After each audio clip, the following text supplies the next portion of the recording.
Assalamu alaikum. Bismillah ar-Rahman ar-Rahim. Alhamdulillah. Ashhadu an la ilaha illallah wahdahu la sharika lah. Wa ashhadu anna Muhammadan abduhu wa rasuluhu amma ba'd. Brothers and sisters, students and faculty, invited guests, I'm very honored and thankful to Allah the Almighty to have the great privilege to address you tonight for a few moments, God willing. I want to first start off by saying that I have some extraordinarily good news for you. There's no better way to start a talk than give good news. I have a reputation of being long-winded. That's not the good news. But I have to take an early flight, so I have to cut my speech short. So I promise you I will not speak tonight more than 4 hours. I promise you. For the few moments that we're here, I want to try to give you some context. How many of you have ever picked up the scripture, whether the Qur'an, the Bible, or the Torah, and do what my West Indian friends call cutting it? That is, you open the book and you put your finger on a verse and you read it. How many have done that before? Okay, good.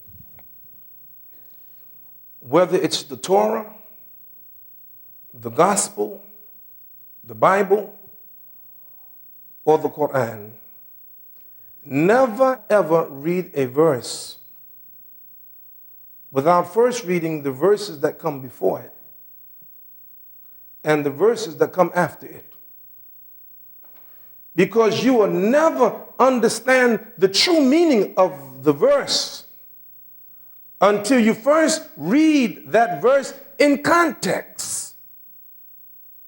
You cannot take one sentence out without understanding its historical and contextual context.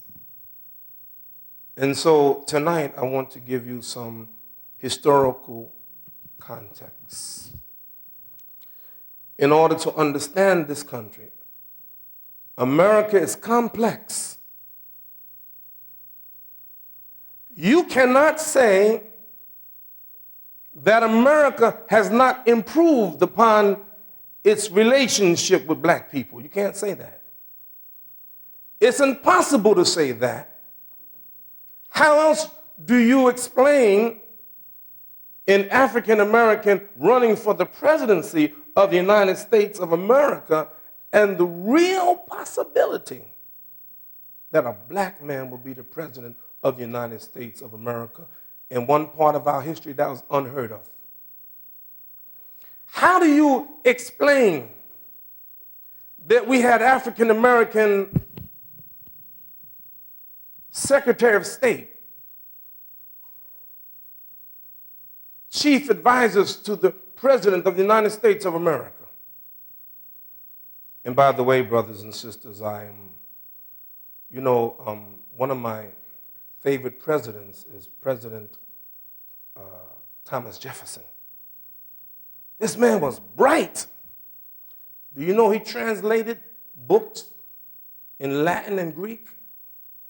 He was the president of the United States of America. He was the vice president. He was the governor of a state. He was a lawyer. He was an architect. He was an inventor. Smart man. And one of the things that I learned about this country that's great about this country, you can have a man like Thomas Jefferson, so smart, on the one hand, and then you can have one of the dumbest. I'm just being real, right? That's great. That's great for people like us. You know what? I can become the president too.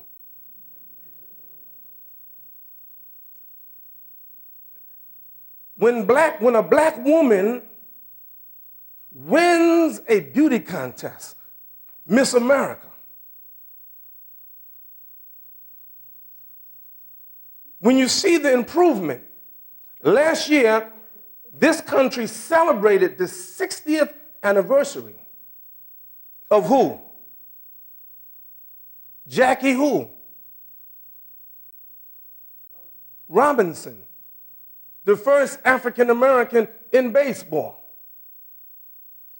Now name how many African Americans in baseball. Name how many African Americans playing professional basketball. Name how many African Americans in professional football. Who's one of the greatest golfers right now? Tiger Woods. So you can't say things have not changed. They have. But I want you to ask yourself the question, are we there yet? And what is the role of Islam and the Muslims in the process of changing that right here in America? Let me give you some context first before we move on. This earth, 196,940,000 square miles, about 6 billion passengers. And of those 6 billion people on the earth, 2 billion of them are Christians. 2 billion Christians on this earth, about 1,500,000,000 Muslims. 1,500,000,000 Muslims, and of the 1,500,000,000 Muslims, 1/3 of them are in non-Muslim countries. So where do you find them? You find them in Germany. Over 1,500 masjids in Germany. Where do you find them? You find them in France. 1/10 of the population of France are Muslims. Where do you find them? You find them in the United Kingdom. Where do you find them? You find them in the United States. How many Muslims in the United States? In April 2002, Cornell University did a study. And their conclusions that in April 2002, there were 8 million Muslims in America. And they said at current trends, by the year 2015, there will be 16 million Muslims in America, scattered out. I come from New York City. Last year, the police department in a study said there are between 600,000 and 750,000 Muslims in New York City alone. 600,000 to 750,000 Muslims in New York City alone. Over 200 masjids in New York City. 12% of the enrollment in public school in New York City, Muslims. 35 full-time Muslim schools in New York City. Look over around America in the prison population. Like Malcolm X, who became a Muslim in prison, many prisoners are becoming Muslims. 300,000 Muslim inmates in the prisons of the United States of America. And they're growing every day. One of my students gave a talk in one of the prisons, and 17 inmates became Muslims right there on the spot.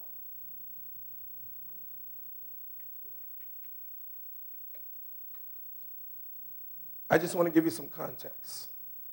Now, brothers and sisters,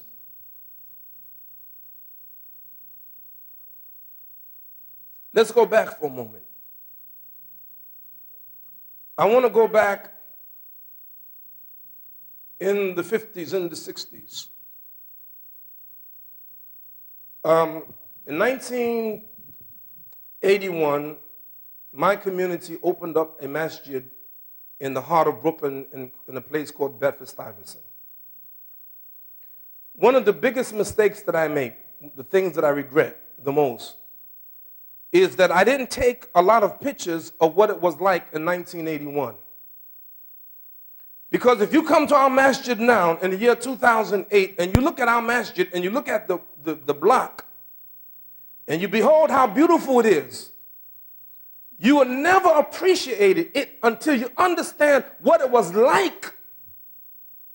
In 1981, in our masjid, and we have a brother right there as a witness, we had 15 drug houses.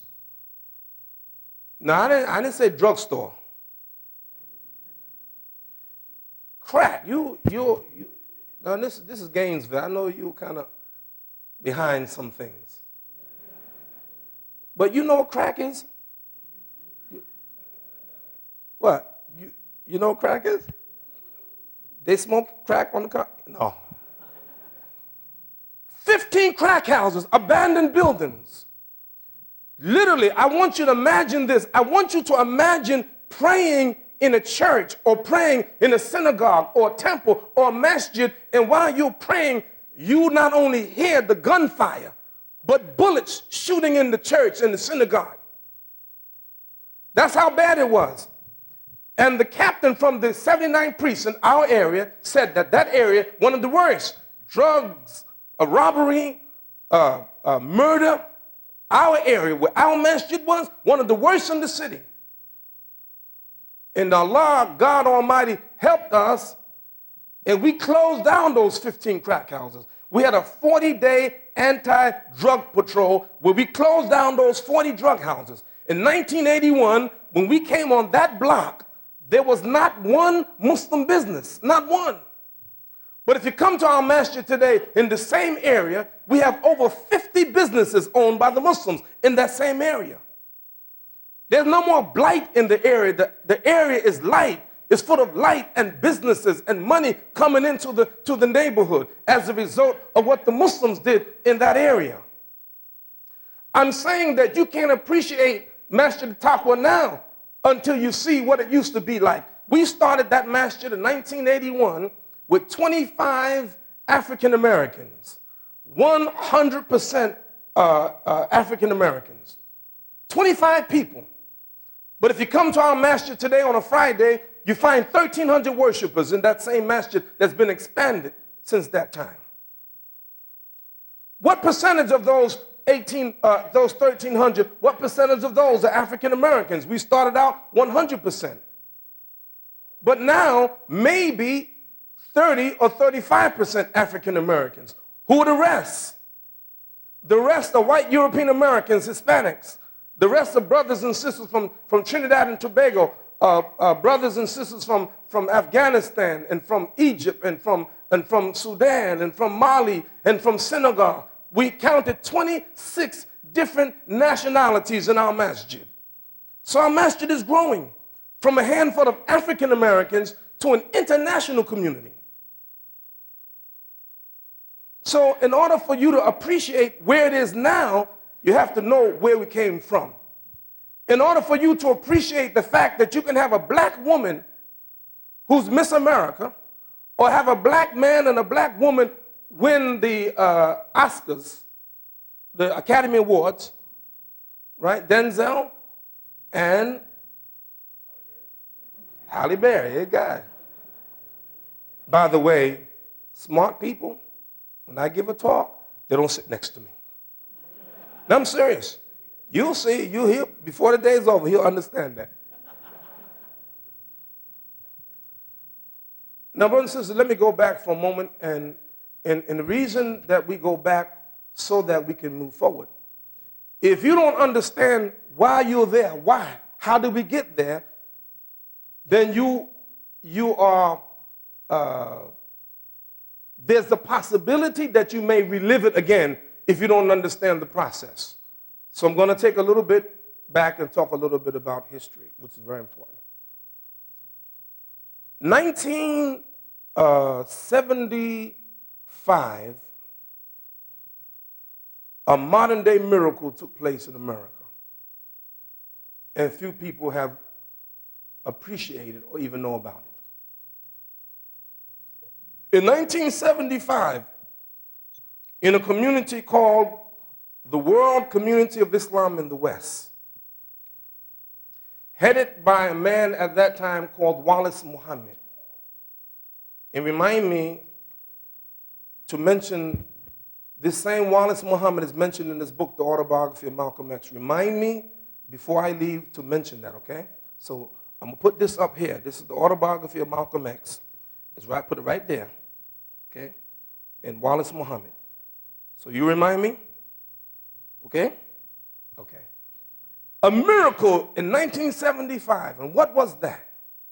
In the community called the World Community of Islam in the West, headed by Wallace Muhammad, the son of Elijah Muhammad, the head of the Nation of Islam, allowed white people to join what was then called before the Nation of Islam. A miracle. Why? Because if anyone understood the theology of the Nation of Islam, this is the group Malcolm X was a part of. This is the group that Malcolm made famous for 12 years as a minister of the Nation of Islam. The theology of the Nation of Islam, listen to me real good. Now, before I say what I'm going to say, anyone here have a weak heart? You might want to excuse yourself. Everybody all right? You want to leave? You be okay? I want to make a disclaimer. I have nothing to do. I'm not responsible. Okay. In the Nation of Islam, part of the theology was, officer, what I'm about to say is history. I don't believe this no more, okay? I don't want no problems with you. Me and you were okay.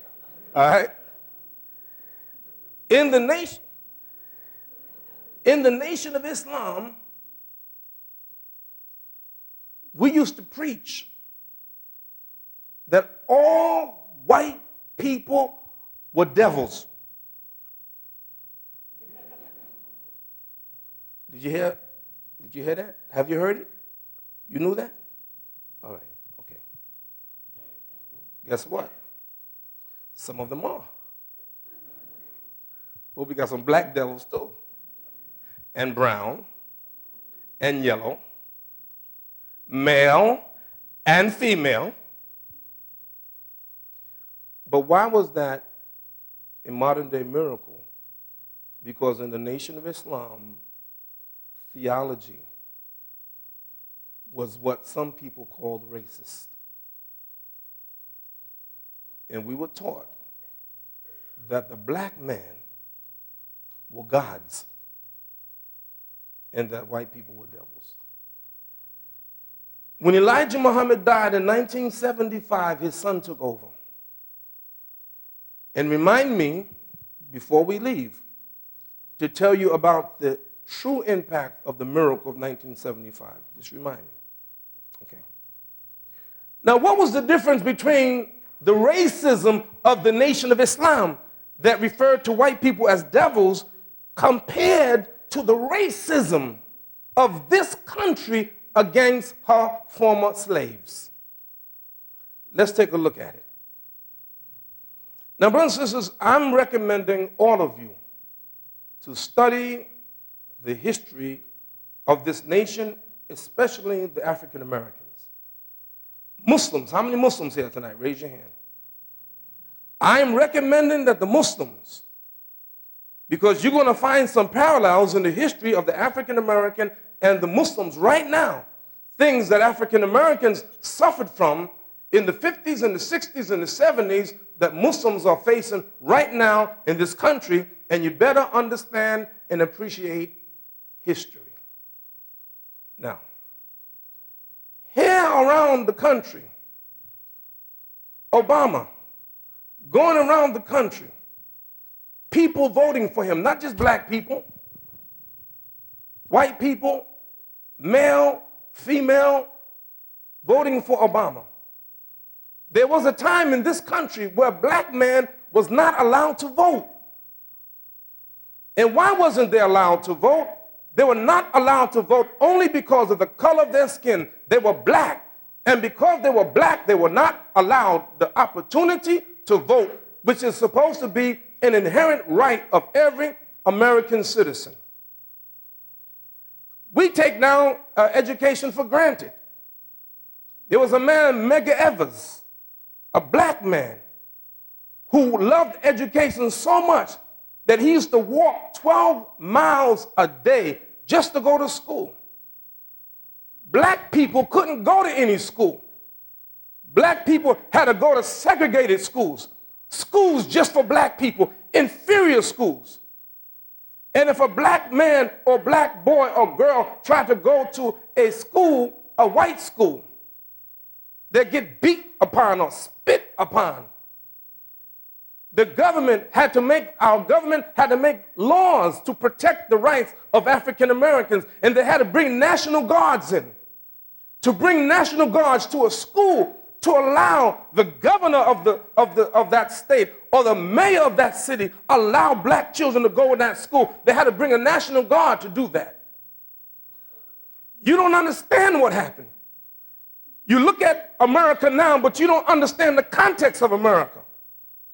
We used to have a law in this country called reckless eyeballing. You know what reckless eyeballing is? You know what it is? You know what reckless eyeballing is?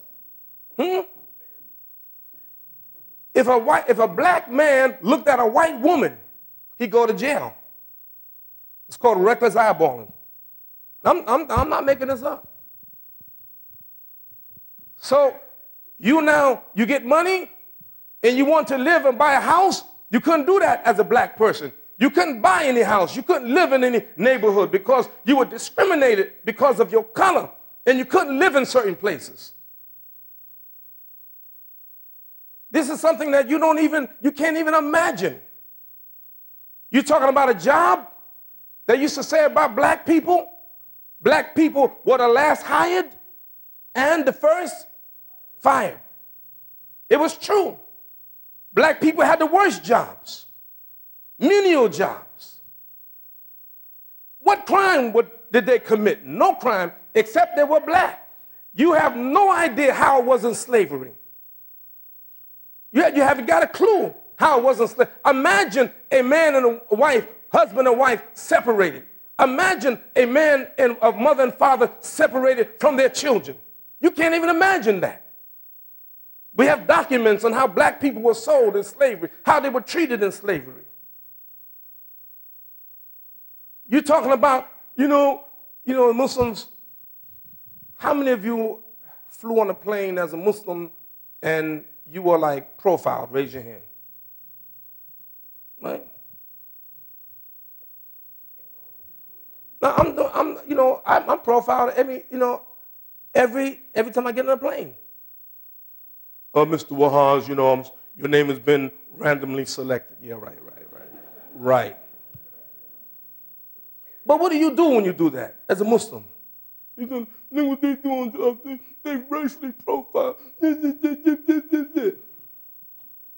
You think that's something? A resolution was passed by the Senate last year. You know what that resolution was?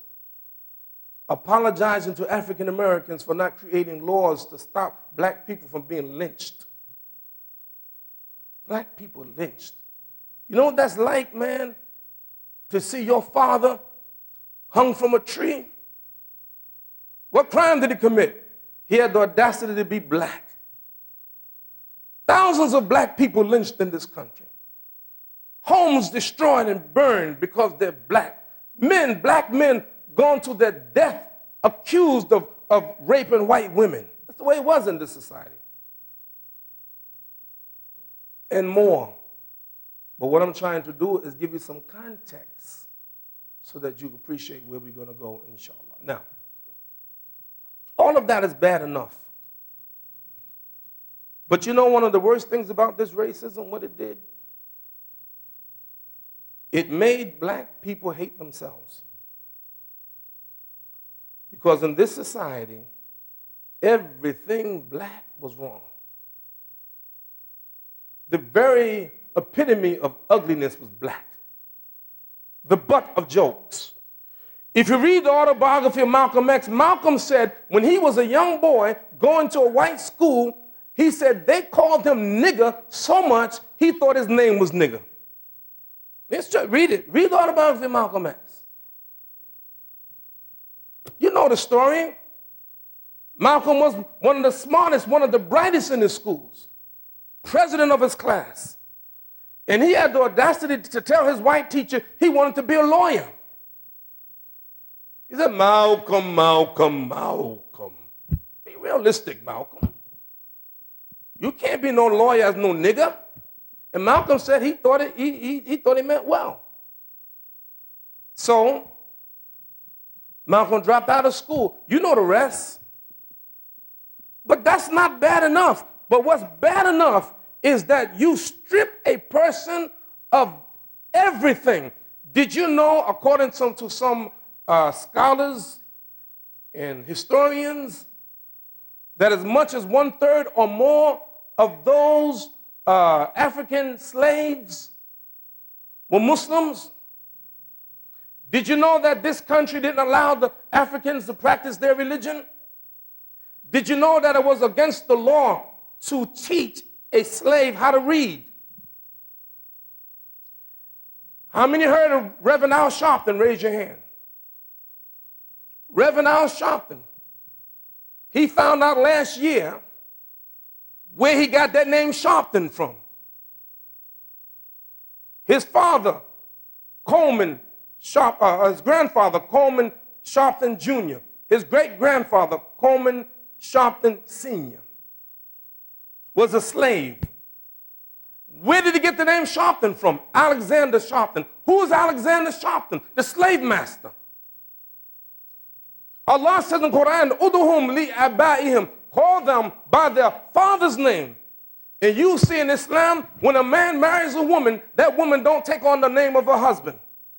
That's a Western style. That's a Western thing. Call them by their father's name. When Aisha married Prophet Muhammad, peace and blessing be upon him, she never became Aisha Abdullah. She became Aisha Zawjan Nabi, Aisha, the wife of the Prophet, but bint Abu Bakr, bint Abi Bakr. She's the daughter of Abu Bakr. She always was the daughter of Abu Bakr, and Allah says, call them by their father's name. But in this society, when you put your name on something, name means ownership. So in this society, in Western society, in the early days, when a man married a woman, she belonged to him. So therefore, he took her name and put his name on it. This is why Muslims like me, myself, many of us, we take different names. We take on the name Siraj. I wasn't born with the name Siraj Wahhaj. Al-Hajj Malik Shabazz, Malcolm wasn't born with Al-Hajj Malik Shabazz. He was Malcolm Little. So many African Americans who become Muslims, they changed their name because the slave master took their original names from them and gave them different names. But that's not bad enough. But what's worse than that? When you psychologically make people hate themselves. So black people hated themselves. Why? Because everything in this society, everything that was wrong was black. So what did black people do? Do you know that in the 50s and in the 60s, black people would get cream? And they would get cream to put on their faces to make their faces lighter. You saw the movie Malcolm X. You saw the movie Malcolm X.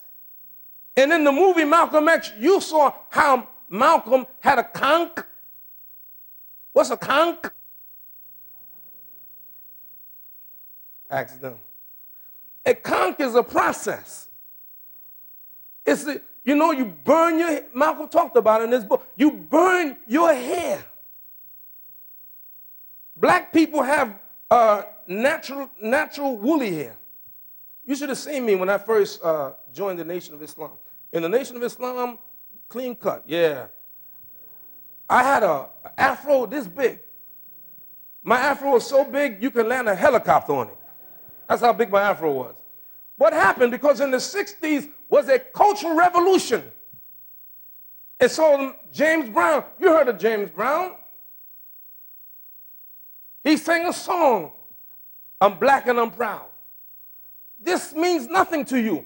But for a black person to say that in the 60s, I'm black and I'm proud, so the Nation of Islam, even though they had some racism in it, but it taught black people how to love themselves, to respect themselves, to love themselves rather than hate themselves. So black people, we hated ourselves. Why? Because of what was put on by the slave master.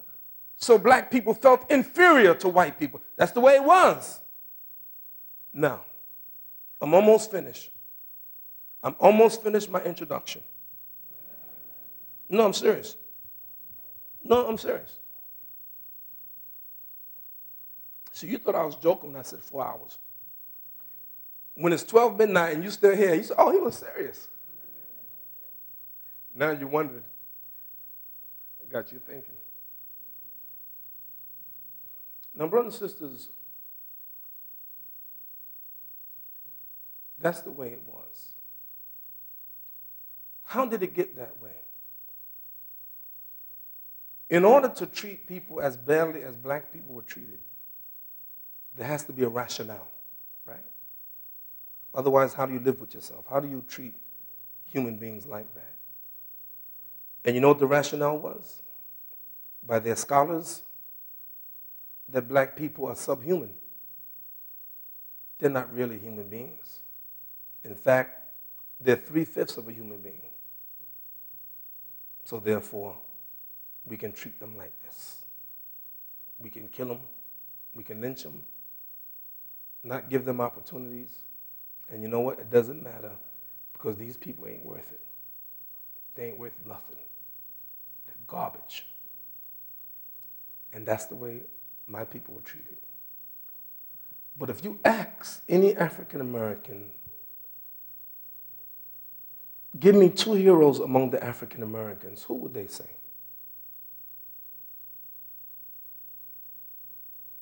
Who would they say?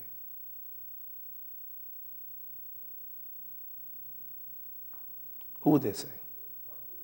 Martin Luther King and Malcolm X. Think about this. Martin Luther King, a Christian, inspired by his Bible, fought for the liberation of his people, fought for justice for black people. This man traveled over 6 million miles, gave over 2,500 speeches.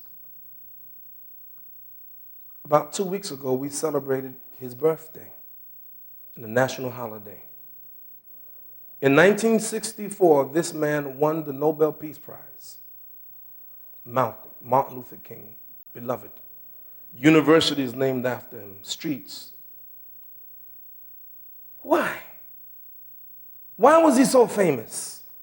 He was a brilliant man, but he spent all of his life and paid with his life, murdered at the age of 40, seeking justice for his people. Malcolm X, a Muslim, inspired by the Qur'an, loved, respected by his people, imitated. Streets named after him, schools named after him. Why?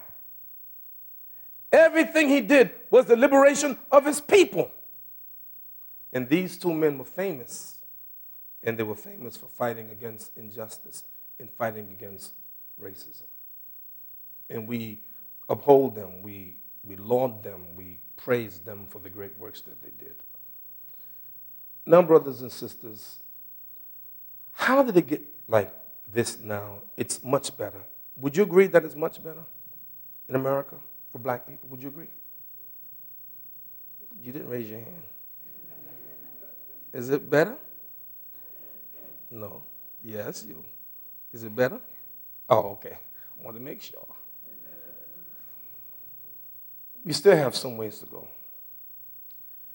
You know, because in the end of the day, when you go to vote and you're alone by yourself in that room, nobody's there with you, you have to make a decision. Am I really going to vote for this African American? Am I really going to do it? Racism still exists. Nothing the way it used to be. Ask the people in New York City, young men killed because of the color of their skin. A man named Ahmed Diallo happened to be a Muslim, standing on his stoop, doing nothing. And police come, thinking him to be a suspect, wind up shooting him 21 times. Keith Bell, I think his name, another African American about to get married in a few hours, murdered by police. If you want to read a good book, read a book called The Rich Get Richer and the Poor Get, no. The Rich Get Richer and the Poor Get Prison by a man named Jeffrey Ryman. When you look at the number of African Americans, men in prison, it would astound you. Can I share a couple of facts with you? You got just a couple of minutes? When you give statistics, it's sometimes hard to follow. I'm going to give you a couple of things to think about.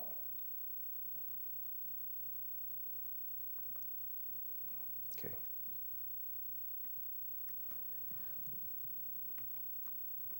Let me give you a couple of things to think about. What is the condition presently, not of 1965, not of the 50s, but what is the present condition of African Americans? Whatever yardstick you want to use to measure, to gauge the health of the family, whatever yardstick you use, black people are the least. I'll give you a couple examples.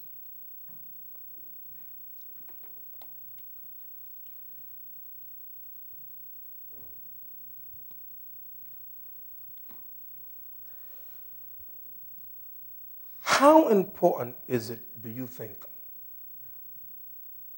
for children to live in a healthy environment with both parents? Yeah. If you study the Torah, the Bible, and the Qur'an, all of them agree that the first man was Adam and that God created his wife from him. So we had man and woman, and then we had children. 5 years after Malcolm died, let me share this with you.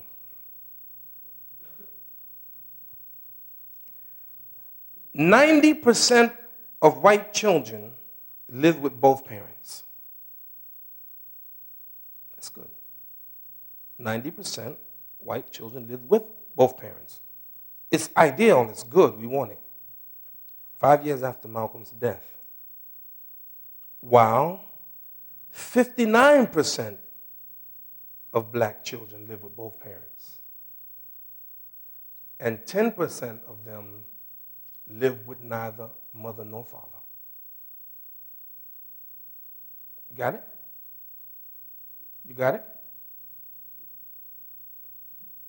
What is it like now? Years after Malcolm. What is it like now? In the year 2006, the last figures available, and this is the World Almanac that I'm my source, 2008 World Almanac. 2006, 76% of white children live with both parents. It's coming down. Hold on to your seatbelts. Put your seatbelts on. 2006, 35% of black children live with both parents.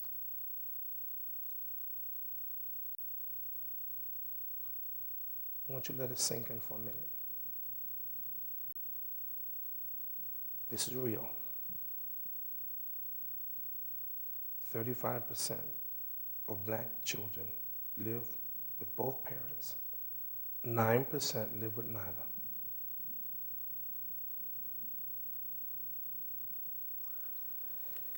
All right.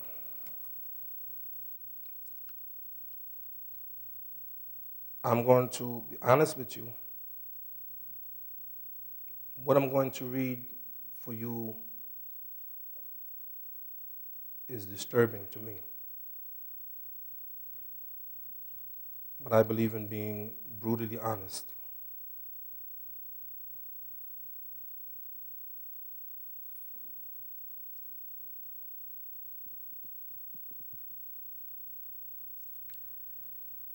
In 1970,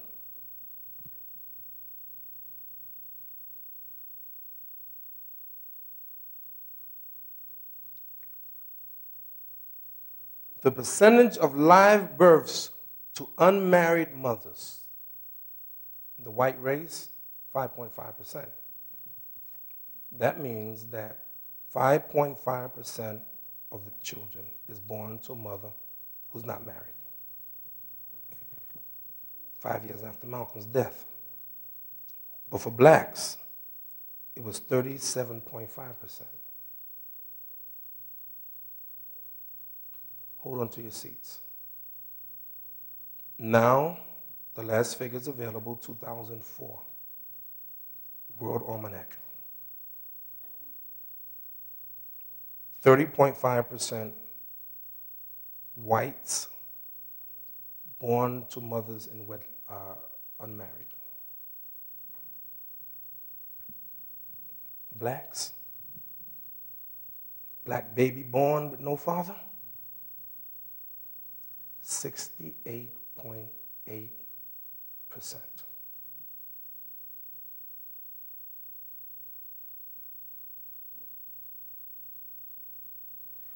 You wonder why African Americans are in the condition that they're in? There's more. What yardstick you want to use? Life expectancy, infant mortality. I have all of them. I'll spare you the details. I'm saying to you, black people are not inferior. There's a cause and effect. Now, let me conclude, brothers and sisters.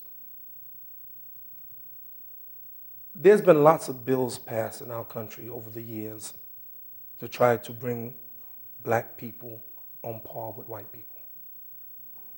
But one thing you cannot legislate love.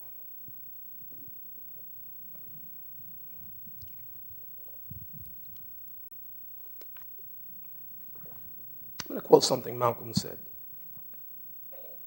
in my conclusion. Malcolm made pilgrimage to Mecca in 1964. And someone asked him, what about this pilgrimage that impressed you the most? You know what he said? Brotherhood. He said, brotherhood.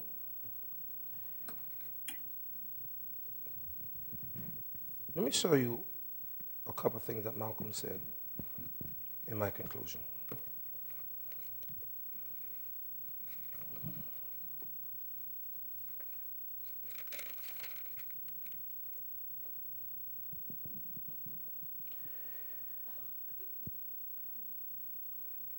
He talked about the color blindness of the Muslim world's religious society and the color blindness of the Muslims' world human society.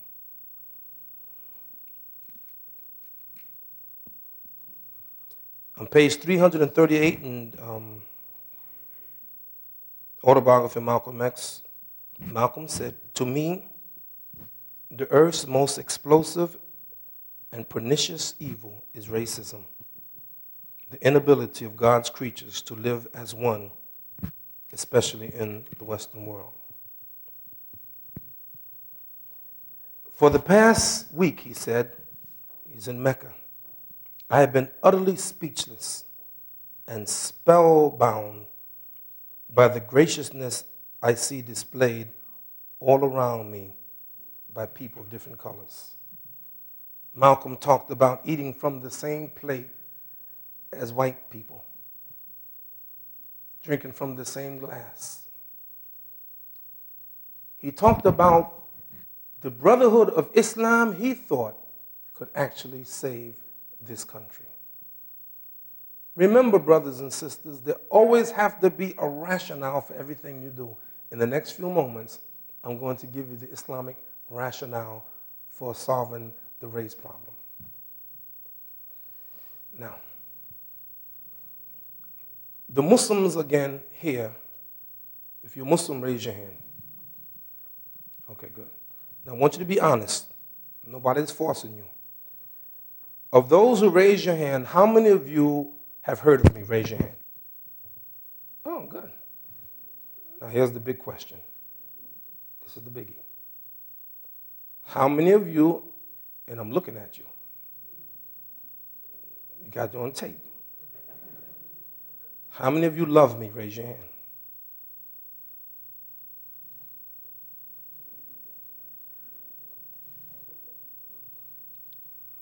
All right. I'm going to review the tape.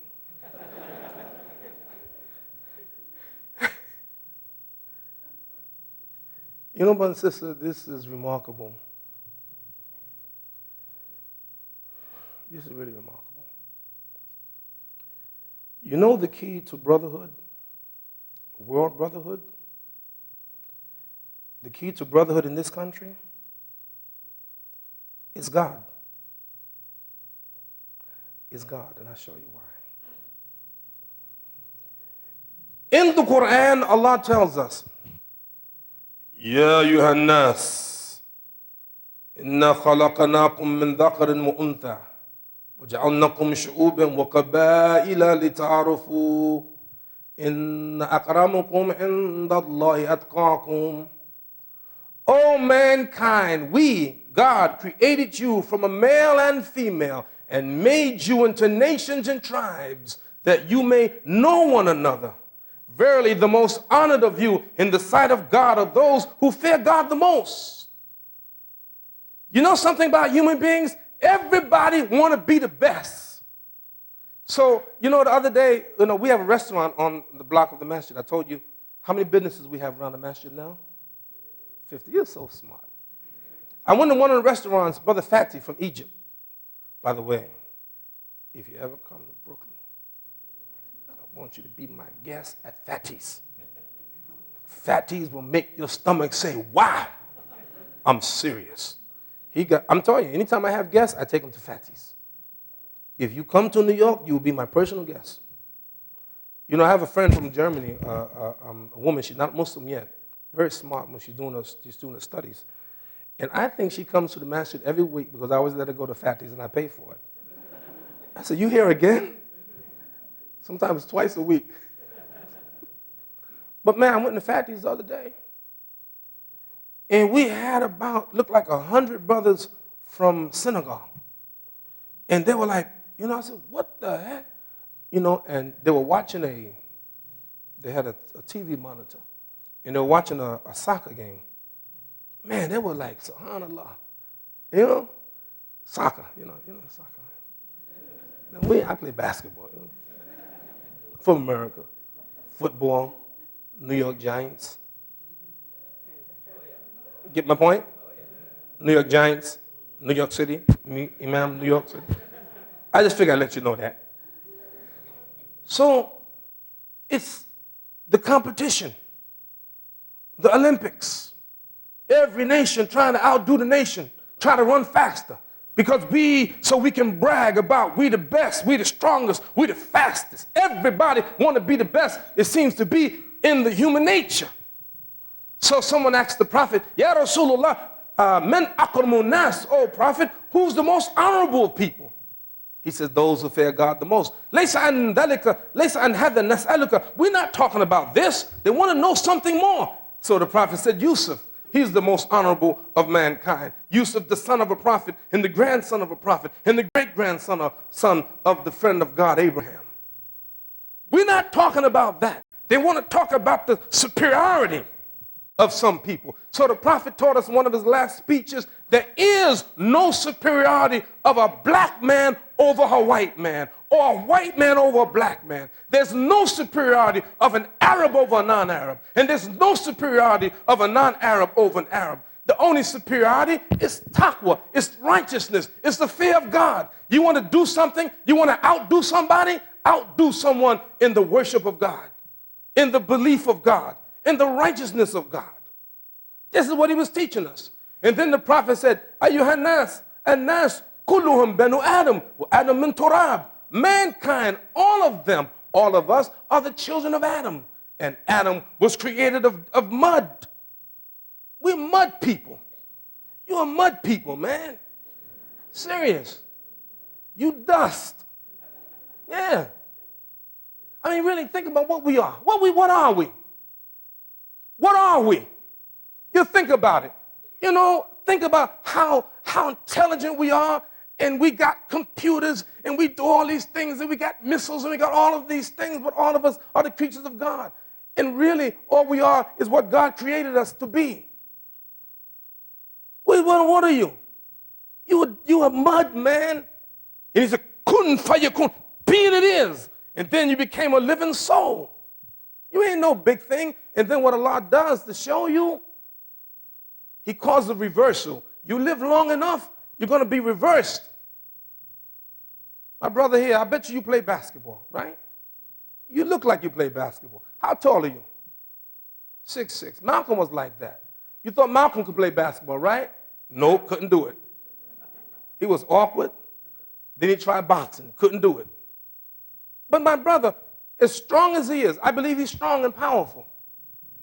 I believe he can beat me in basketball almost. I really believe that.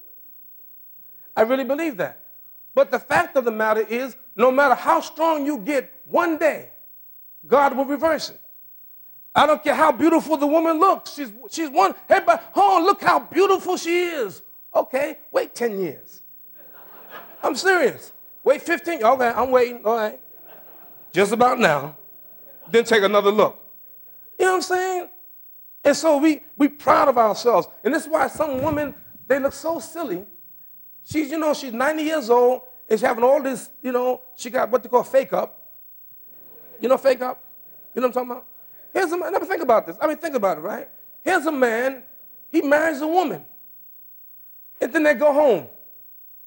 And he's sitting in a room, and all of a sudden this woman comes, he said, well, who are you? He said, I'm your wife. He said, wait a minute, I thought your skin was a different color. Then she take out her eyes, take off her hair. I'm honest. Take off her lips and other stuff I don't want to mention. Because everybody trying to want to stay looking young. The fountain of youth. Because the one who gave it to you, take it back from you. Name the richest person. Bill Gates. How much money he have? How many billions of dollars does he have? One day, he will have nothing. What do you mean? When you die, you have nothing left. Think about it. The computer that you own one day will be somebody else's computer if you don't use it up. The car that you have, the house that you have, and your family, as much as they love you, they will go to your funeral. They will go to your burial, but they won't stay there. You will be buried, and they'll turn around, and they'll walk back. That's the way God is. He has a way of humbling us. In the same way God humbles individuals, God humbles nations. Great nations, God can humble them and bring them down to nothing. And this is why I warn the United States of America, be careful. Be careful of the treatment of people. Because this nation, and I'm not the only one saying it, I painted a picture years ago, and you can agree with me or disagree. But right now, America is like a car speeding down a steep mountain full of ice and snow with brakes that don't work, driven by a blind man, high off of drugs. If they don't stop. What do you mean? Let me go back to the Islamic position and then I close. I'll be shocked if 10 minutes I'm still speaking. I'll be shocked. If 10 more minutes and I'm still speaking to you, I'll be shocked. If I'm still speaking in 10 minutes, you just sit in your seat and wait till I'm finished. I mean, think about this, brothers and sisters. The Islamic position, the rationale, is that we just human beings. And every human being has the potential. For us as Muslim, you can be Muslim. See, I can't not be black. I cannot be black. I'm black. I'm just black. Did you notice? And Allah said in Qur'an, هُوَ الَّذِي يُصَوِّرُكُمْ فِي الْأَرْحَامِ كَيْفَ يَشَاءُ. It's God who created you in the womb as He pleased. If God is pleased to make me a black man, I'm happy to be a black man. If God created you to be a woman, be happy to be a woman. I know women who don't want to be a woman. No, I love women, but I don't want to be a woman. I don't want to be a woman. I don't have to want to be a woman. And brother, don't be a woman. Hey, don't be a woman. Don't be a man. Please don't be no man. I can't take it. Oh, brother Siraj, guess what? No, don't tell me. So, brothers and sisters, the beautiful thing is that I love all of the races and the colors and the languages. I love them all because they're creation of God. Now, everybody know. Anybody asks Imam, what's Imam Siraj's favorite food? Pakistani food. Serious. I love You know, the Caduceus, are they here? They're not here? Man, spicy. I love spice. Pakistani food is the joint. I was invited to dinner at a Pakistani family. I was really excited, man. You know. And so we went to the house, man. I was getting really excited, man. I'm having some Pakistani food. And so Imam Siraj, in honor of you tonight, we made American food.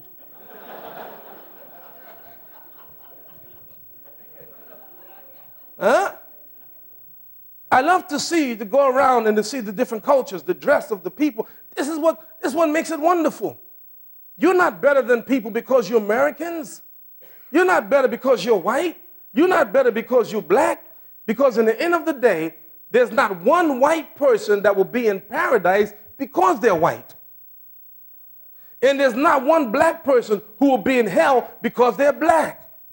Or there's not one woman who's going to be in hell because they're a woman. You're in paradise because your good deeds, and Allah bless you to go to paradise. And this is why the Prophet taught us, peace and blessing be upon him, in Allah Ta'ala, لا ينظروا إلى صوركم وأجسامكم ولا إلى صوركم ولكن ينظروا إلى قلوبكم وأعمالكم. God is not going to look at your bodies nor your forms. He's going to look at your hearts and your deeds. And that's the way we should be with one another. And this is what Islam teaches. Now, my last advice to us as American people. Yesterday was the African Americans. How bad we were treated. Tomorrow it could be someone else. It could be Muslims. And if we make a mistake of thinking that Muslims are inferior, maybe we bomb countries. Maybe we'll start with Iraq. Maybe we'll go to Iran. Maybe we'll justify going to Syria or Lebanon or Sudan or another country. The same rationale, the same thinking that existed then can exist today if we're not careful. But I have hope that this country can do better. We did it once before, and we can do it again with your help. And I'm not telling you to vote for Obama. No, I'm not. I'm not saying you ought to go and vote for Obama because Obama will bring about change. I'm not saying that.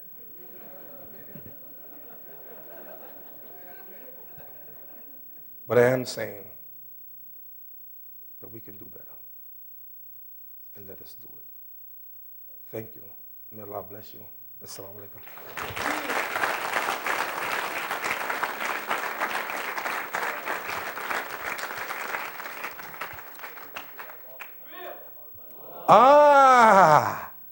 Allahu Akbar. He did it.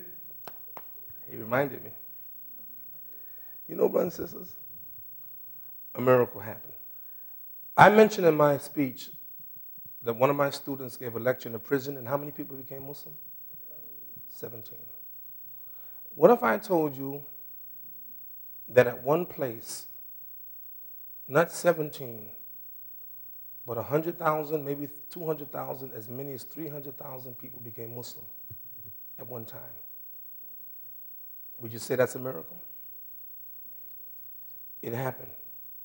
When Elijah Muhammad died in 1975, this group called the Nation of Islam tried their best, but in terms of the ideology of Islam, it wasn't there. Number one, they taught that God was a man named Father Muhammad. In 1969 and 71, Wallace Muhammad was kicked out of the Nation of Islam because of his unorthodox views. What was his unorthodox views? He believed that God was one, not a man. He was kicked out. 1975, at the death of his father, he came back and took over the Nation of Islam. And he told his followers that no man is God, but Allah is one, al-Wahid, the creator of the heavens and the earth. Number two, Elijah Muhammad taught that he was the messenger of God. Imam Wallace Muhammad came and said, no, my father is not the messenger of God. Prophet Muhammad ibn Abdullah was the last messenger of Allah. In the Nation of Islam, I was there. We never made salat. What do you mean salat? You didn't pray? We prayed, but not the way Muslims pray. Because our Prophet said, Sallu kama ra'aytumuni usalli, pray as you see me pray. In 1975, when Wallace Muhammad took over, he taught these Muslims how to pray. In the Nation of Islam, they didn't fast in Ramadan, they fasted in December. But Imam Muhammad, when he came, he said, no, don't fast in December, fast in Ramadan, Shahr Ramadan. In the Nation of Islam, we didn't make pilgrimage to Mecca. When Imam Muhammad became the Imam, he took thousands of his followers to Mecca to perform Hajj. A miracle took place. And Allah blessed that man to change that community around who had racist ideology and changed it. And a woman named Dorothy in 1975 was the first white person to join what was then called the Nation of Islam, a modern day miracle. Thank you. Now, what we're going to do, I'll let you go. You go. Questions and answers. Yeah, we should go ahead and question and answer session. There's a mic right here if you guys want to ask questions. Brothers and sisters, don't be bashful, don't be shy. Anyone have any questions, statements, or even critique of what I said, or disagreement with what I said, or want to add something, or feel free, please. Yes, brother. Wa alaikum salam. Great to see you, Imam Siraj Wahhaj. My name is Ayden. I saw you when I was just a kid, probably in Atlanta. And now I think you and I are catching up in age Right. together. I've kept up with your good work, and I have a profound respect for you, for the social work that you do, how you turn around your part of Brooklyn. I was born in New York. I know Brooklyn. I call it Crooklyn Town. Okay. Anyway, I want to tap into, really quickly, your experience to tell us the two types of extremism we see in the West of Muslims. On one hand, you have good brothers, very good intending brothers who go around and they follow a strict interpretation of the final religion of Allah, God, to mankind.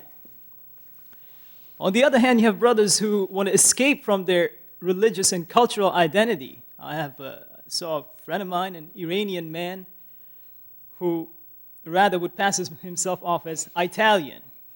The only thing Italian about him is he ate spaghetti. But anyway, and among the good intending, there's a sense of extremism to the point that they become fools, really. For the sake of dignified conversation, I won't name names or point to anyone who I think is a fool. But there's an administrative leader in this town, in the Islamic community, who goes around even shutting down study circle, halakha, a basic right after the prayers in a community. But I'm sure people like that, they're good willing, good intending. It's just that something ain't clicking right up here, you know? Tell us how to take a middle ground. Excellent. One of the Thanks. things that I've noticed, I was on a trip once and I was looking at CNN, and they were interviewing a Muslim from the United Kingdom. Shocked me, the hatred that was coming out of this man's mouth in the name of Islam. And they gave him, I mean, like, it seems as if he was on for an hour. And I said, it makes no sense to me. And the thing that I've noticed in the mass media is two extremes. On the one hand, you get this extremist Muslim who sprout hate that has nothing to do with Islam, and you give him coverage. On the one hand, and on the other hand, you have the Muslim who apologizes for being a Muslim, who basically gives up his Islam, exactly as you said. And what we want to be the people in the middle. My philosophy, brother, has been taken from what Imam Shafi, rahimahullah, once said. Imam Shafi, great Islamic scholar. He said, and this is a position that I take, I believe that I am right with the possibility that I might be wrong. And I believe you're wrong with the possibility that you might be right. We have to have more tolerance with one another. We have to. The beautiful verse in Qur'an, Allah says, La ikraha fi din. There's no compulsion in religion. You know, one of the great things about being a Muslim in the West, especially in America, is that we get an opportunity to live among people who have a different faith than ours. And that's a good thing. I mean, there's a Jewish rabbi, I won't even tell you his name because I don't want to get him in trouble. He comes to visit me in my masjid. And we're serious. We go hang out. We hang out together, literally. We hang out together. You know, he's fully Orthodox. He dressed as Orthodox Jew. And I said, you know, Rabbi, I talked to my Muslim friends about you. He said, Imam Siraj, I talked to my Jewish friends about you. And we have a good relationship, and we don't bite tongues with one another. We talk with one another. We share ideas. And he walks with me to my barbershop. He comes to the barbershop, and they say, oh, that's your rabbi friend. So we have good relationship. Let me tell you on something we discussed once. I said, Rabbi, show me in the Torah the justification of taking the land from the Palestinians. You have to show me. He said, Imam Siraj, you're right. What we did was wrong, but what do you want me to do about it now? He said, it was wrong, but what do you want me to do about it now? So I said, do you know American history? Where did we get this land from? Indians, Native Americans, right? Right? Right? Huh? Right? You gonna give it back to them? Huh? How are they gonna give it back?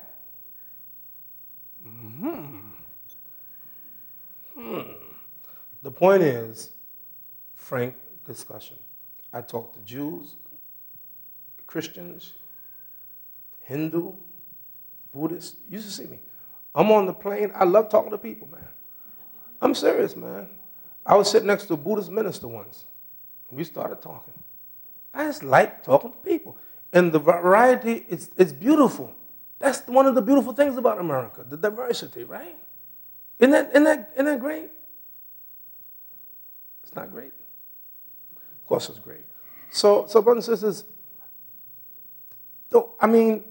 I appreciate the brothers' enthusiasm, but we cannot go around forcing people.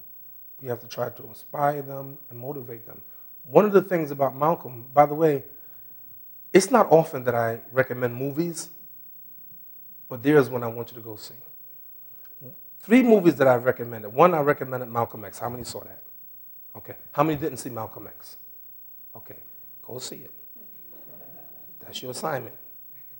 Those who didn't see the movie Malcolm X, go see it.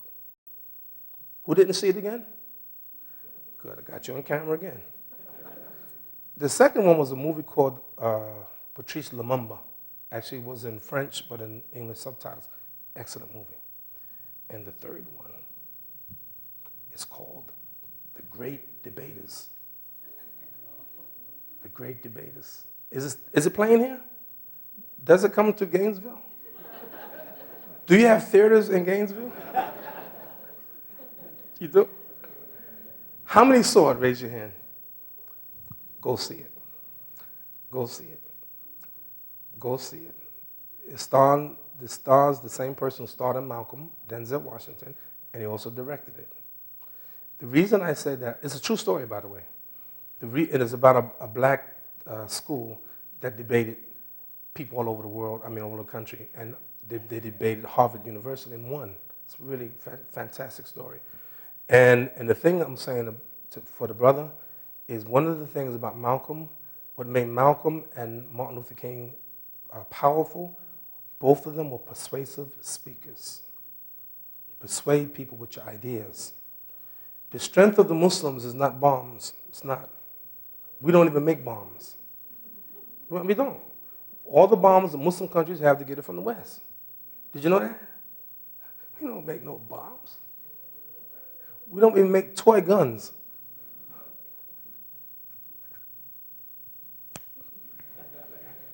So, but what we do have is the power of the tongue. Many Americans may never read one verse of the Qur'an or even one tradition of our prophet, peace and blessing be upon him. But most Americans know some Muslims, a schoolmate, a classmate, a neighbor, a professor. If you want to get to the American people, we get to the American people by our speech and our actions, our good actions. Do more than any bombings and anything like that. But I don't have to tell you. That's what we need to do. Dialogue. Yes, my good brother. Assalamu alaikum. Wa alaikum salam. Welcome back to Gainesville. I was opportune to hear you last year when you came, and thank you for coming back. Thank you. I also want to join my good friend and brother Nahin to commend you for your good social work in New York. Thank you. I'm glad you raised a very important issue, which is not necessarily connected to racism. That is the issue of children born out of wedlock. Yeah. And the high propensity of that happening among blacks as against whites. Yes. Now, having identified that problem, and as social worker, I know you're familiar with all the negatives and the evils that come out of that. Yes. How do we break that evil cycle? Excellent. You know, we started Muslims that some of you know, Imam Zayn Shakir, Hamza Yusuf, Imam Abdul Hakim Jackson, some of the leading Muslim activists around the country started an organization a couple of years called MANA, the Muslim Alliance in North America. And the purpose of the Muslim Alliance in North America is one of them is to address those issues. One of the things I learned about Malcolm, when Malcolm became a Muslim, he never stopped the work in his community. You know what I mean? In the African American community. One of the things I think that's like a bad mark on some of us is that when we became Muslims, I don't mean you, people like myself became Orthodox Muslim, kind of left the African American community, left them. So we decided to undo that. So that's what we're doing now. We have some initiatives now, family initiatives, to actually turn that whole thing around. And the first thing you want to do is you want to focus on it, to realize that there's a serious problem. When you think about it, when you look at the amount of conversion in this country, the majority of the people converting to Islam are African Americans, right? So if they come into Islam already with marital problems or family problems, then we want to do something about it. So what we're doing actually is creating a whole system called share centers in all the major cities to address all of those issues about, especially the African American family. It's daunting. It's a huge task, but the task begins with thinking about it. Martin Luther King once said, "He who gets behind in a race must forever remain behind or run faster than the man up front." We have to run fast. Our government, I think that if it were the white population, the same condition as the black people today, our nation would invest billions of dollars to transform it. I believe that. But they're not doing it, and therefore we have to do it. So I am saying to you that we're meeting. I just left the meeting in Arizona, and we will. And this weekend I'll be in Atlanta, Georgia, for a national meeting dealing with those very, very issues. So we're now getting our social workers together and putting forth a program to transform all of that. All I'm saying now is I make a pledge to you that it is at least now being addressed. Before, it wasn't even on the agenda. No one talked about it. But now we're talking about it and putting our heads to it, and inshallah we'll solve it. Thank you. Yes, sir. Assalamu alaikum. Wa alaikum salam. Jazakumullah khair for the khutbah. It's always a pleasure to listen to you. You should come more often, by the way. I have a comment and a question, actually. Yes. My comment was about the number of Muslims you mentioned. You said that there are approximately 8 million Muslims. According to a study by Cornell University. The latest research published by the Pew Research Center in July 2007 says that we are only 2 million in the United States. Yeah. Oh, there's just how far is it from the reality, or how close is it? Yeah. I'm not really sure. You know, the fact of the matter is, you know, I try to avoid both extremes. You know, I mean, one brother said, no, about 40 million Muslims in America. Okay. You know, but brother Dr. Ihsan Bagby, he did a research himself years ago, and that research, I think he said was close to 5 million. But you're going to find, you know, different people coming up with different reports, because it's very difficult to know for a fact, right? How many Muslims, you know, there's a verse in Qur'an, قال رجل مؤمن من آل فرعون يكتم إيمانهم. There's a verse in Qur'an that says that a man from the family of Pharaoh hid his faith. How many Muslims in America who actually are Muslims and you don't know it and they hide their faith? You know, one of the things that's remarkable that I found out by an accident, I'm walking down the street, right, in Brooklyn, on Bedford Avenue on Fulton Street, and I see a Muslim that I know. I said, oh, assalamu alaikum.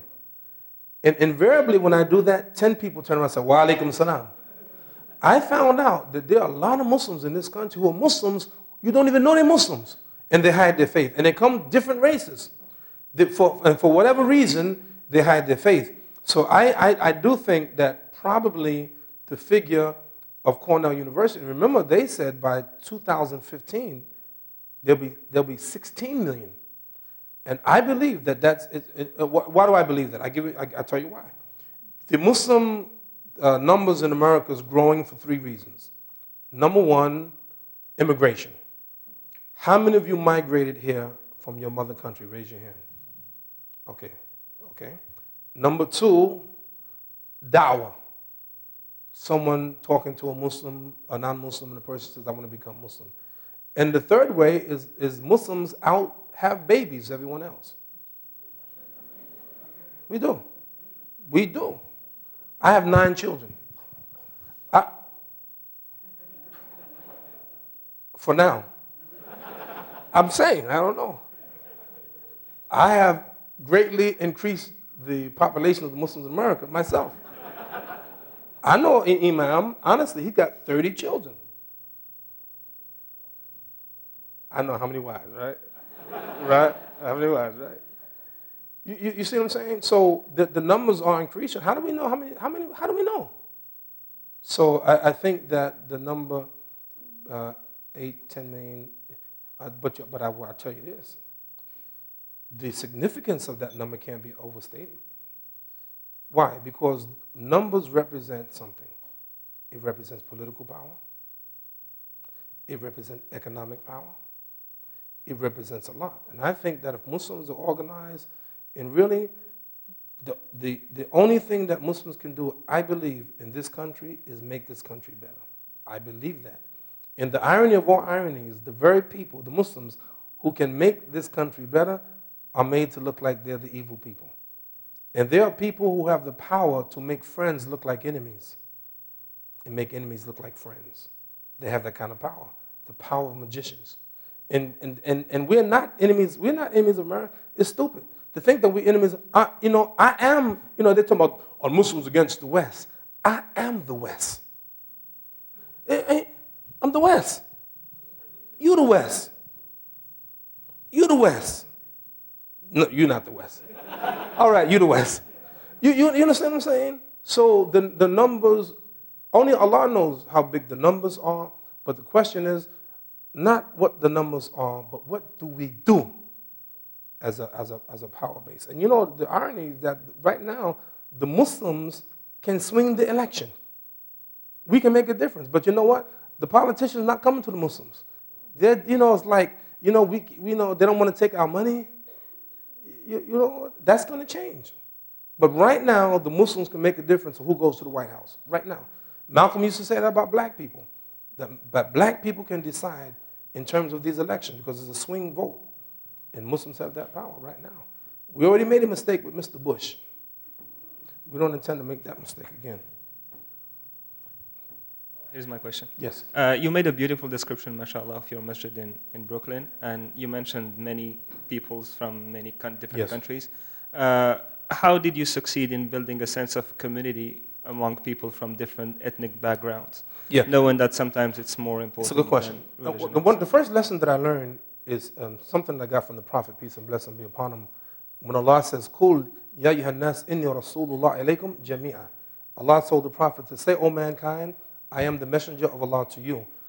I took that to say that if the Prophet, peace and blessing be upon him, is a messenger to all the people, the Chinese people, the Japanese people, the German people, not just the Arabs, then if I'm going to be the imam in my community, I'm the imam for all the people.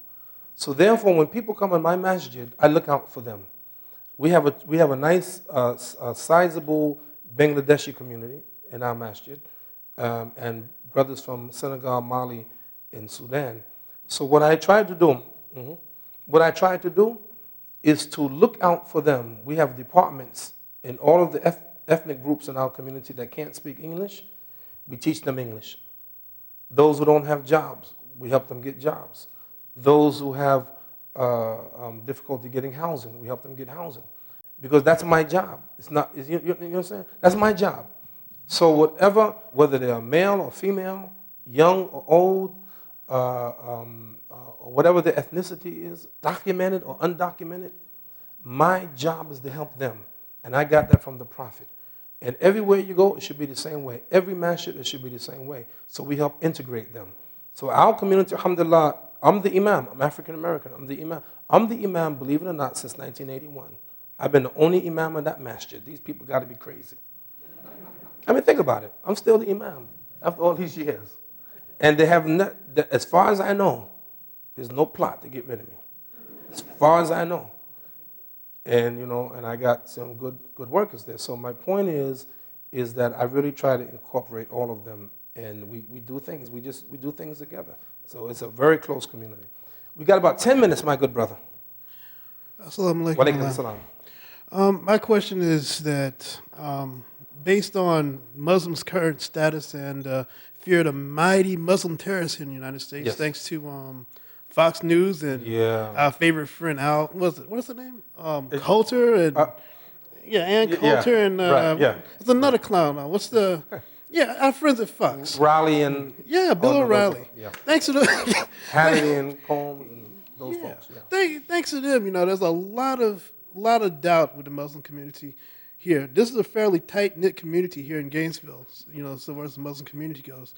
But what can we do as Muslims to combat that fear that's being spewed out by people like Fox or some other people that out of ignorance don't know what or even who Muslims are or what we stand for? What can we do in our own communities to spread the truth out a little bit better? Excellent question. Let me share this with you.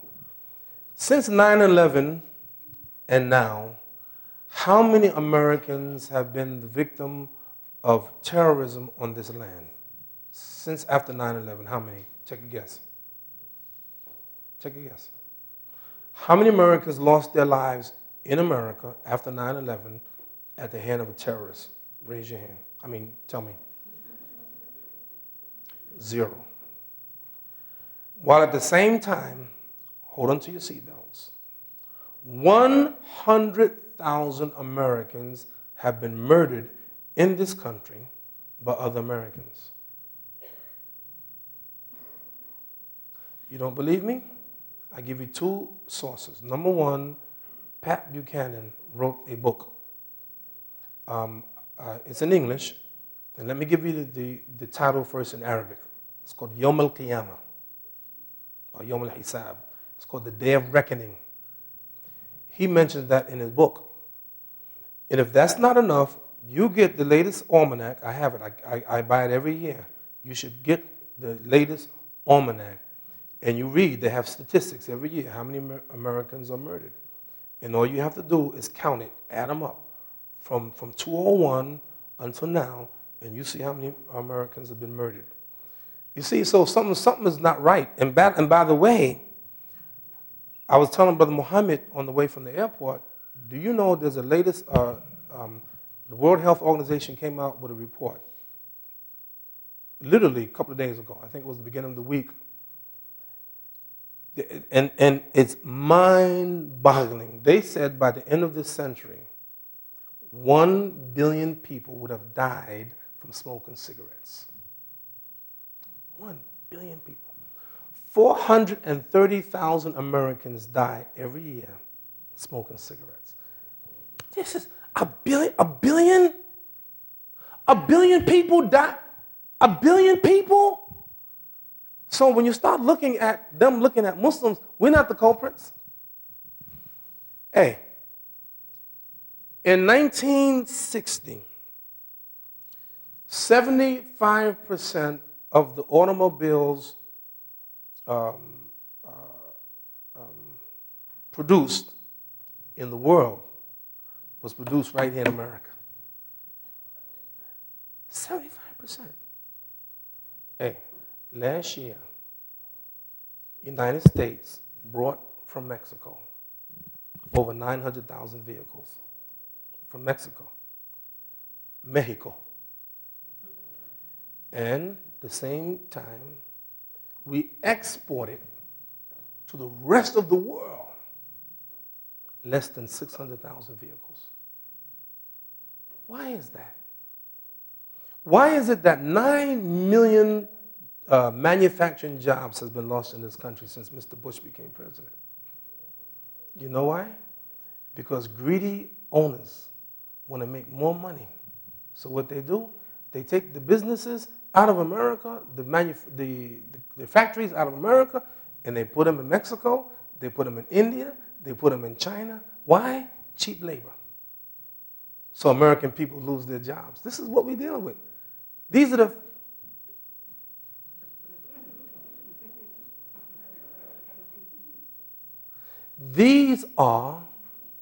this is the reality, brothers and sisters. There's so much stuff that's happening in this country. Honestly, if the American people knew what these people are doing, so-called leaders, and trying to trick you and terrorists, it's all a game.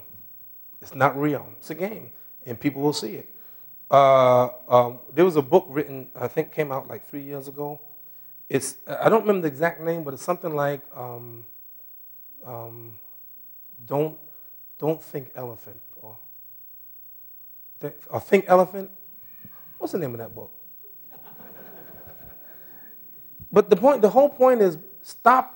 See, the key is stop saying, I'm not a terrorist. We're not terrorists. We're not terrorists. We're not. The moment you say that, people say they're terrorists. That's how they do. That's what they do. So what happens, I don't do those kind of TV programs. You want to talk about the economy? I'll talk about the economy. I'll talk about the issues that are confronting this nation, but don't bring me on TV to talk about what I'm not. I'm not going to do that anymore. I've done it. I'm not doing it because it's a waste of time, as if that's all we have to do, to go on TV talking about we ain't no terrorists. You can do that, Muhammad. I'm not going to do it. Yes. We got 3 minutes. Imam Siraj, you're the only person that can bring me to Gainesville. I went to the Florida State University in Tallahassee, and this is the second time I'm here, and you're the second time I came back because of you. Are you serious? Yes, sir. I'm a lawyer, and I actually deal with a lot of these situations that you're talking about in Marion County. But my question to you was about you talk about racism in America, et cetera, et cetera. There's a lot of racism within the Muslim community that I see. Certain people, Arabs, Indians, Black, especially in particular, a lot of people that are born Muslim they look down. I don't know if it's psychological or what have you, but they look down on people who convert to Islam, and they feel that because they're born Muslim, they have more of moral superiority or something like that about passing judgment. I think some of that exists. I think, brothers and sisters, some of it exists. Some people would argue that racism is more than a feeling. It's a feeling that I'm better than you. Some people would argue that racism is not only the feeling, but the power to do something with that feeling. That is, the United States government, we had institutionalized racism. So not only did they feel that black people were inferior, they did things to keep black people inferior. And they were backed by the law, by the police, by the courts, by every system that you can imagine. So some of the issues that we face as Muslims, not as bad. Some of it we have to.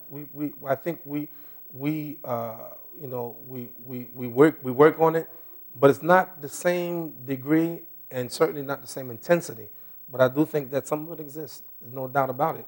And one of the remarkable things that which is good for us when you read this book, The Autobiography of Malcolm X, thanks be to Allah that he found good Muslims, so that he can forever write in his book about the brotherhood of Islam. What if he had ran into one of those racist Muslims and had Malcolm been exposed to that rather than be exposed to the real Islamic brotherhood? We may have had something else in the book. So one of the things that I recommend we do in our community, that we have to go beyond the rhetoric of brotherhood. What do I say that?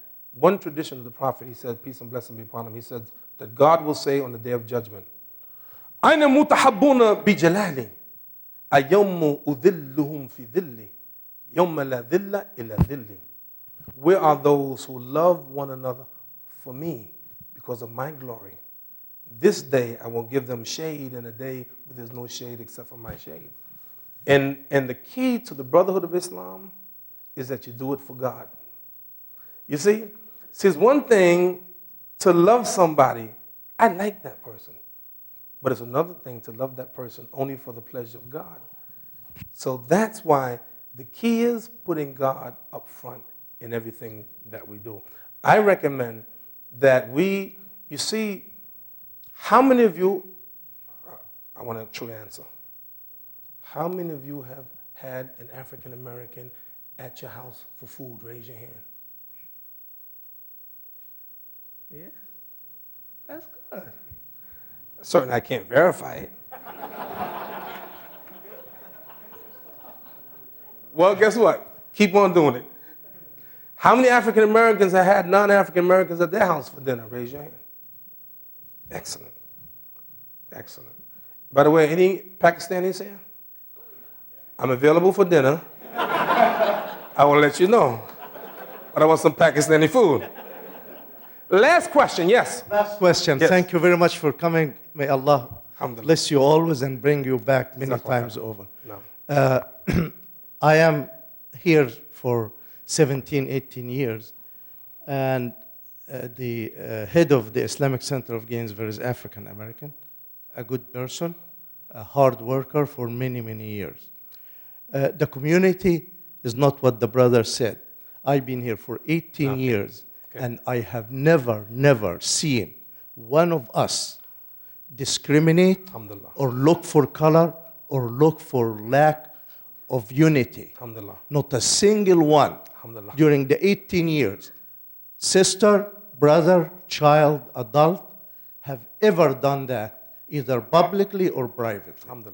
We do not stop in invitations but by race or color or anything. It is all the brothers and sisters in this community are one. We do differ because the approaches are different. Sure. But Allah and Muhammad sallallahu alaihi wasallam have given permission to us to seek different routes to please Allah subhanahu wa ta'ala. Absolutely. So the people that understand Islam among us will tolerate difference of opinion, difference of approach, the methodology of da'wah, and all of that. Excellent. But the community is sound and solid with all the complexity of many, many nationalities and many, many different ethnic backgrounds. And many students come from foreign countries and many students were born here in different states. So the complexity of the society dictates upon us to be patient, but for the cause of Allah, we said we need to help each other. Wallahi, Brother Siraj, in 2 nights, we raised $50,000 in a community that only has less than 100 families. In 2 nights. And that money was distributed among the less fortunate of us and did a lot of good causes. So whoever thinks we are less united than anyone need to reflect upon themselves first. So with that, I thank you very much for coming here and give us the hope that we all won. And inshallah, we will do better and better till we unite. And finally, we are not discriminated against.